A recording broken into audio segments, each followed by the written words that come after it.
Akka mul'atan kabajamtoota hordoftoota miidiyaa Barakaa oduu guyyaa irraatiif qabadhee dhufeen hangafoota isaanii isin yaadachiisa. Sa Islaamaa miidiyaa Barakaa. Guyyaa irraa kaawunsiliin dargaggoota musliimaa aanaa Omoon Addaa hundeeffame. Magaalaa Jimmaatti masjiidni Rahmaa yookaan Dololoo masjiida seenaa guddaa qabuu fi masjiida yeroo dheeraadhaaf madda beekumsaa ta'eeti jedhan.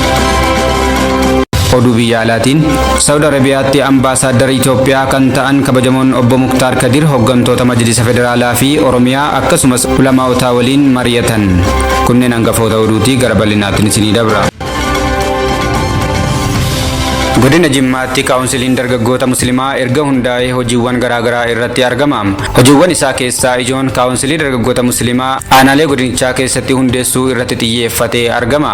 Haaluma kanaan kaawunsilii dargaggoota musliimaa aanaa Omoon Addaa hundeessee jira. Sagantaa hundeeffamaa fi jalqabsiisa galmee miseensummaa kaawunsilii dargaggoota musliimaa aanaa Omoon Addaa haala hawwataa fi adda ta'een gaggeeffameera. Sagantaan kun kan raawwatame galma bulchiinsa aanaa Omoon Addaa keessatti yoo ta'u bakka keessummoonni gurguddoon godina Jimmaa fi hooggantoonni aanichaa argamanitti sirna ho'aadhaan kabajamee ooleera. Miseensonni kaawunsilichaa dhimmoota armaan gadii irratti xiyyeeffachuun sagantaa isaanii golabaniiru. Hirmaannaa bal'aa dargaggoonni gandoota aanichaa hunda irraa dhufan irratti hirmaataniiru.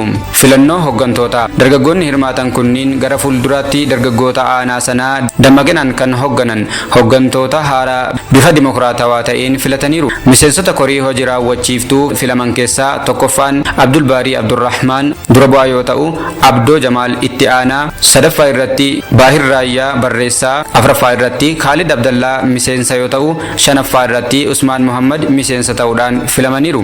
Sagantaan kun kaayyoon isaa guddina dargaggootaa, tokkummaa fi tajaajila hawaasummaa cimsuu irratti fuulduratti hojjechuuf kaayyoo qabateen milkiidhaan xumureera.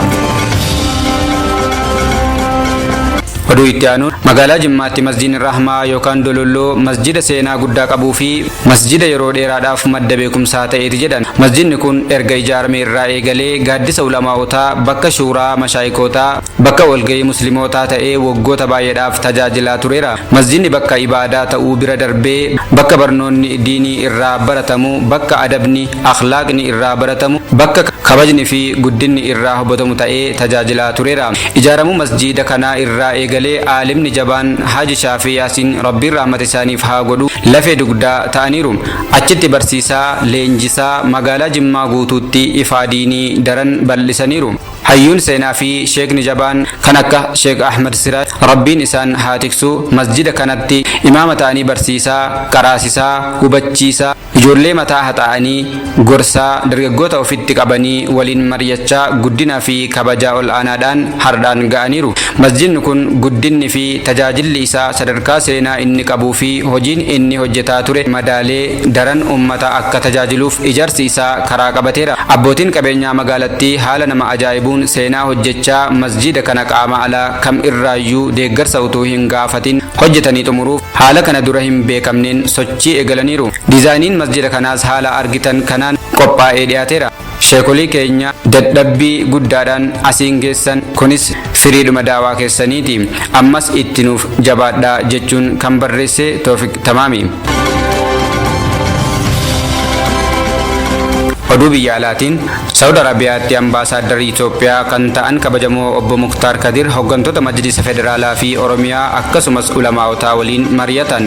Muddee 29 bara 2018 ergamaan addaa fi ambaasaadarri Itoophiyaa kan biyya Saudi Arabiyaa fi Omaaniif ramadaman obbo Muktaar Kadir jila hooggantoota Majlisa Federaalaa fi Oromiyaa keessaa filaman akkasumas ulamaawota gurguddoo kan pirezidaantii Majlisa Oromiyaa Sheek Gaalii Muktaariin durfamu waliin mari'ataniiru.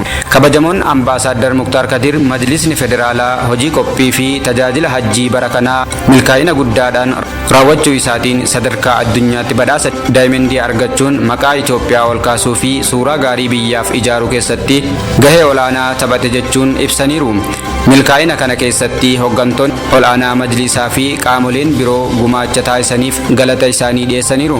Dabalataanis ambaasaaddarri Itoophiyaa Riyaad keessatti argamu hojii ijaarsa biyyaalessaa fi hariiroo uummataa Itoophiyaa fi Saudi Arabiyaa gidduu jiru cimsuuf majlisa waliin tumsaa fi qindoomina jiru daran jabeessee akka itti fufuudha ibsaniiru.